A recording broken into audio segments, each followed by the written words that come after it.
Come on in, come on in, come on in. Welcome to All This Math. This is Professor Parker, and today we're about to do a video that deals with slope, the slope of a line, the slope of a straight line in a linear equation. All right. First, let me take a seat real quick. So, and yeah, another thing, shout out to Prairie View A&M University down in Houston, Texas. Shout out to them for going to the Celebration Bowl. I heard that it was like 4 overtimes when they played against South Carolina State. Shout out to South Carolina State too. It should have been a tie from what I'm hearing, but I didn't watch the game. I need to do my due diligence on what actually happened. I think South Carolina State was given the victory, but like I said, I need to do my due diligence on what actually happened in terms of if a winner was actually chosen or not, right? But definitely shout out to Prairie View A&M University. Like I said, HBCU down in Houston, Texas. The ancestor Jacob Carruthers taught there.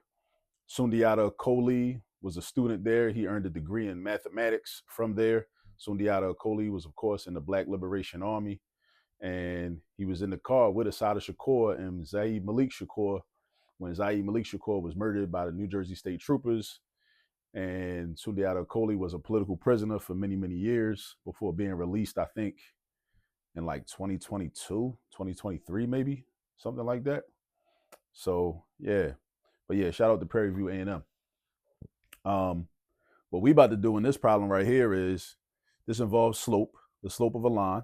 And this is a question that, as a student, you might see this on a standardized test. Because typically what happens is you might be given an expression or a statement like this where you're given the coordinates of 2 points. And you're just asked to find the slope of the line that those 2 points would be on if they were on the same line, right? The slope of the line. But let me back up. What is slope? Slope is basically a number that informs us how flat a line is or how slanted a line is going to be, right? Some lines can be vertical. If they're vertical, their slope is undefined, meaning they don't have a slope, right? If they're flat, meaning horizontal, right, parallel to the x-axis, right, that means that the slope is 0. So a number, right, could be a fraction, could be an integer, but there's a number that indicates how flat or how slanted a line is that you draw. Like if we was going to draw a graph, we got our y-axis, our x-axis, and we draw a straight line. You know what I mean? There's a number that informs us how flat or how flat or how slanted or diagonal that line might be. All right. But in this particular problem, they give us the slope. They give us the coordinates of 1 point. And then what they do is they try to be slick. They don't give us the x coordinate of another point. But it don't matter because as long as you understand the concept of how to find the slope of a line, and you also understand the formula for slope, not slope intercept. And that's another thing I want to talk about real quick, right? A lot of students will confuse slope intercept format with slope. Slope is part of slope intercept format. Slope intercept format is the way is a particular way that you might write the equation of a line in the form y equals mx plus b, right? As opposed to standard form, which would be ax plus by equals c, or point slope form, which is y minus y1 equals m times the quantity x minus x1. I know for people that like are a little intimidated by math, a lot of that might sound difficult and intimidating, a little strange. Don't let it be. It's just a language, right? Whenever somebody speak a foreign language around you, you might feel intimidated. Why? Because you just don't know that language. But once you learn the language, it's not intimidating no more. So that's what we're doing on here on the channel. We're learning the language of mathematics. So just relax, give yourself grace, and allow yourself to learn. That's all you got to do, right? So anyway, slope intercept form is y equals mx plus b. But then to find that m that's in the slope intercept form, there's a formula just for that. Just like there's a formula to find b, which is the y-intercept, right? But for m, you want to find the difference between the y values, the two y values, any two y values, from any 2 points on a straight line, and the difference between the x values. And you set that up like a fraction. Some teachers call it rise over run, meaning the difference between the y values is in the numerator on the top. The difference between the x values is in the denominator on the bottom of the fraction. All right. So the formula can be written as m equals, and m is the letter that we use to represent slope.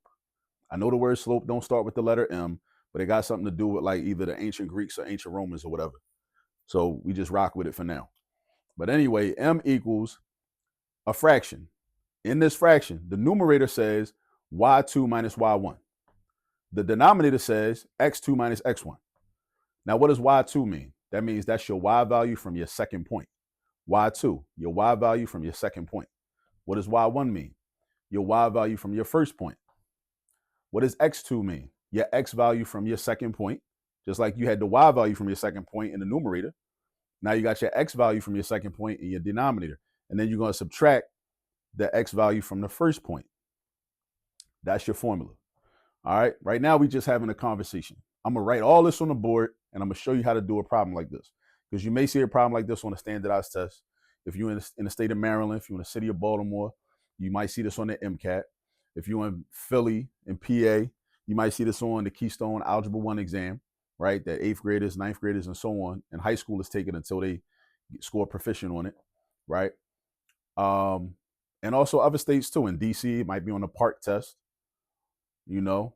But yeah, anywhere in the country, you might see a question like this. But don't let it intimidate you. Just make sure you know the formula for slope. And don't confuse the formula for slope with the formula for, not the formula, but the format of slope-intercept form. And why is it called slope-intercept form? Let's talk about that real quick. It's called the slope-intercept form because when you look at an equation written like that, you can immediately just look at it and tell what the slope of the line is and what the y-intercept of the line is. Because m is whatever the coefficient of x is when it's written like that.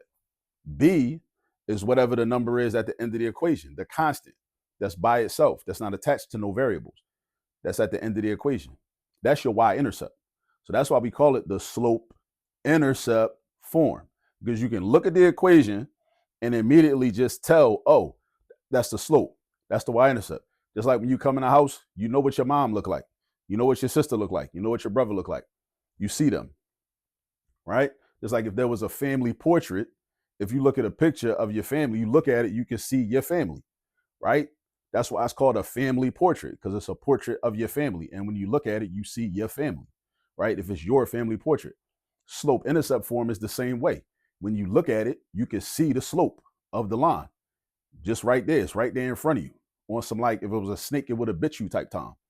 And you can also see the y-intercept, which is at the end of the equation. All right. So let's get into this problem.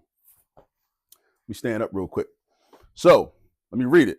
Points, meaning we got 2 points, -3, -2. That's the first number is always the x value. The second number is always the y value. They follow alphabetical order. Alphabetical order. Alphabetical order. So if you know how to read the English language, you know your alphabet, your English alphabet, then you should be good with algebra. But you got to know your alphabet though. So -3, -2, that's your first point. And r, 10. Now r is a variable. We use variables to represent numbers that we don't know yet. Our job is going to be find r to figure out what that missing number is. So we got to figure out the missing number. That's what we about to do. R 10. So this is our x variable, our x value that we don't know. And this is our y value. They are on a line with a slope of 2. So that number 2 tells us how flat or how slanted the line is going to be, right? How flat, horizontal. It's not going to be horizontal because what I tell you, horizontal lines have a slope of 0, and that's not a 0.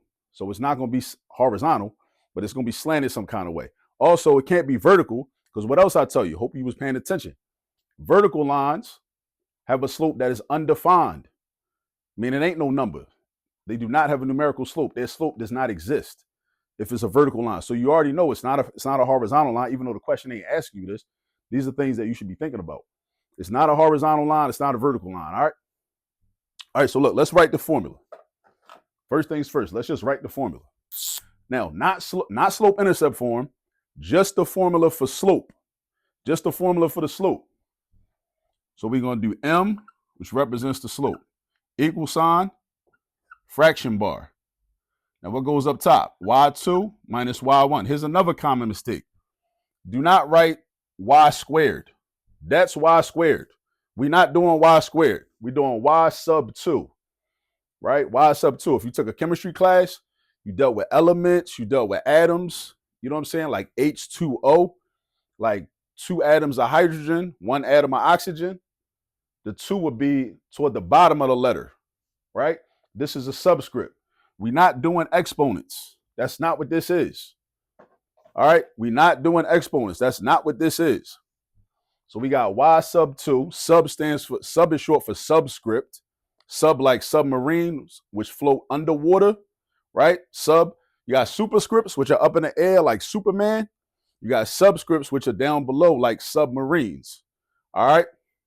So we got y sub 2 minus y sub 1. That's our numerator. Then our denominator is x sub 2 minus x sub 1. That's our denominator, right? Now, our job is to we're not trying to solve for m. Usually in these problems, we're trying to figure out what m is. But in this problem, they told us what m was. The slope 2. So that's m. The slope is m. We're trying to figure out what this is. This is the x value. Not from the first point, from the second point. So we're trying to figure out what x2 is. We need to know what this number is. So we got to set this up and then do a little bit of algebra. Excuse me. Now, what we're going to do is we're going to replace everything that we can. We're just going to replace everything we can. So I know I can replace this m with the 2. So let's rewrite the whole equation. This formula is an equation. It is, because it's got values on the left side and the right side. Now, what's y2? Now, here's another thing. Let me go back. When I do problems dealing with slope, I usually, pretty much all the time, identify what my x1, y1, x2, y2 is. So my x from my first point is my x1.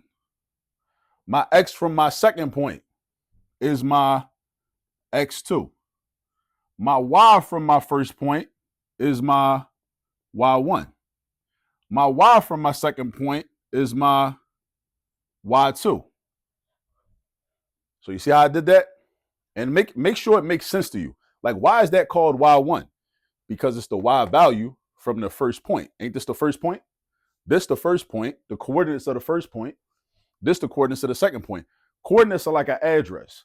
Whenever you use your phone and you use GPS, GPS uses the coordinate system in order to identify locations. It identifies your starting location as coordinates, just like this and just like this. It identifies the destination as with coordinates, just like this and just like this. And then it finds the best route based on your criteria that's input into the app in terms of how to get from this point to that point. So when you're using GPS, you're using algebra, you're using slope, using y, using x, using b, using all that. All right. Now, so what's my y2? My y2 is 10. So in this equation, I replace y2 with a 10. Then I write my minus sign. What's y1? Y1 is the y from the first point, which is -2. Now, be careful with this too. A lot of students will do this. They'll be like, oh, that's a -2, but I already see a minus sign right here, so I'm just going to write a 2. No, do not do that. That's wrong. This minus sign is part of the original formula. This minus sign is part of the original formula. I'll say it again because it's just that important. I don't care if I'm doing too much because it's that important. This minus sign is part of the original formula. So if your y1 is negative also, you got to write another negative sign. Now look what I did. I put parentheses so it wouldn't just be 2 minus signs right next to each other. Even though somebody might say, well, this is a minus sign and this is a negative sign. They are technically different signs, different symbols, but they mean very similar things, right? Very similar things. They're almost synonymous. All right, I'm gonna leave that right there. All right. Now, this is my numerator, 10 minus -2. 10 minus -2. So make sure you got the 2 minus signs, right? That's a minus sign and that's a negative sign, or treat it like a minus sign, minus, minus. All right. Don't just write the 1 minus sign and be like, oh, we already got a minus sign, so why we need to write another one? Because this minus sign is part of the original formula. This negative sign is part of that number. All right. Then we write our fraction bar. Now let's go to the denominator. What's my x2? I don't know. It's a r. So we're going to write the r. And then we're going to write a minus sign because we're following the formula. What's my x1? -3. Once again, this minus sign is part of the original formula. Then x1 is -3. So that means in the denominator, just like the numerator, we're going to have 2 minus signs. It's okay to have 2 minus signs. It's not a problem. You're not going to get in trouble. It's cool. All right. So now we got minus -3. Now, my job is to solve for r. And there are a few ways we could do this. There's different orders of operations we could use in this particular problem, right? So this is what I'm going to do, because I want to clean this stuff up a little bit. So I'm going to simplify my numerator, because I can combine these terms. These are like terms, basically. These are both constants. They're like terms. So we can combine like terms. Hopefully you're familiar with that term. Not term, but that phrase, combine like terms. All right. And I'm going to simplify this denominator a little bit too. So I'm going to have 2 over here, 10 minus -2. That's a double negative. 10 minus -2 is equivalent to 10 plus 2. When I'm subtracting a negative, that's the same thing as just adding a positive. All right, so that's going to become 12 because 10 minus -2 is 10 plus 2. Make sure you know our addition facts. 10 plus 2 is 12. Down here, r minus -3. We can't combine those. They're not like terms. That's a variable. That's a constant. But what we can do is instead of writing r minus -3, we can write r plus 3. Now, my goal is to solve for r. So what I might do is this, or what I'm going to do is this. I'm going to use what I call the Malcolm X method. I'm going to go in diagonals like as if I was drawing a letter X, like the ancestor, Omowale, Malcolm X, right? Now, I'm going to multiply this denominator by this numerator. Now, you might be wondering, how is 2 a numerator? It's not even a fraction. This is why. Any whole number or integer can be represented as a fraction. All you got to do is put a 1 underneath of it. So we can make it look like a fraction, or you could just mentally understand and know that it's a fraction, that it could be a fraction. Boom, there you go. So we got 2 over 1 is equal to 12 over r plus 3. So now, Malcolm X method, a lot of textbooks call it cross product property, meaning you multiply. Product is what you get when you multiply, right? So cross product, boom, cross product, boom. Now you take those products and you write each of them on one side of the equal sign. Now, I'm going to bring it up here. 2 times r plus 3, and then 12 times 1. So we got 2 times the quantity of r plus 3. And then 12 times 1. Make sure you know your multiplication facts. 12 times 1 is 12. So now what happened? I got rid of my fractions. I didn't want the fractions. I'm trying to simplify the problem. So I got rid of my fractions. Right? Now, I'm trying to get r by itself. It's a couple ways I could go from here on. I'm going to use the distributive property. That's what I'm going to do. So I'm going to do 2 times r. And don't forget to do the 2 times 3 if you distribute 2. A lot of students will forget to multiply the 2 by the second number or third number inside the parentheses for some reason, right? It's like they'd be in a hurry, right, to go into the next step. You got to slow down. You got to calm down, all right? So 2 times r is 2r. 2 times 3 is 6. And we got equals 12, right? We don't multiply the 2 by the 12. The 2 don't got nothing to do with the 12. The 2 gets multiplied by everything inside the parentheses next to it, all right? So now my goal is to ultimately get r by itself. So I got to get rid of the 6 and get rid of the 2. Technically, it don't matter which one you get rid of first. That's up to you. You decide what you want to get rid of first. All right. What I like to do is get rid of the constant first if I'm in this situation. So I'm going to do this 6 is a constant. So I'm going to do the opposite of adding 6. We always do opposite or inverse operations to get rid of things when we're solving equations in algebra. So the opposite of adding 6 will be subtract 6. But we got to stay balanced. If I subtract on the left, I subtract on the right. Boom, boom. 6 minus 6 is 0. Bring that 2r down. What's 12 take away 6? Make sure you know your subtraction facts. 12 minus 6 is 6. All right, now we're trying to get r by itself. How do I get rid of this 2? 2r means 2 times r. That's multiplication. So the opposite of multiplying is what operation? Is division. So the opposite of multiplication is division. So that's what we about to do. And listen, we don't divide by r because we ain't trying to get rid of r. You only divide by what you're trying to get rid of. So if I'm not trying to get rid of r, then why would I divide by it? I'm trying to get rid of the 2, only the 2. I'm trying to get the r by itself. So I'm trying to get rid of the 2. So we do the opposite operation. So we divide this by 2. Also stay balanced. Just like I subtracted 6 on both sides, I'm going to divide by 2 on both sides. 2 divided by 2 gives me 1. 1 over 1 is just 1, which becomes 1r. Now, here's something you got to know if you don't know this already. 1r and r are equivalent. That's about algebraic language or math language. 1r and r are the same thing. So if you got 1r, you don't need to write the coefficient 1 unless you want to. But if you're trying to write a final answer, you're trying to simplify, then you shouldn't write r. You shouldn't write 1, you shouldn't write 1. So this is just r. Then over here, we got 6 divided by 2. 6 divided by 2 is 3. So that should be your x1. Now let's go back and make sure. Let's check our work. This is how we check our work.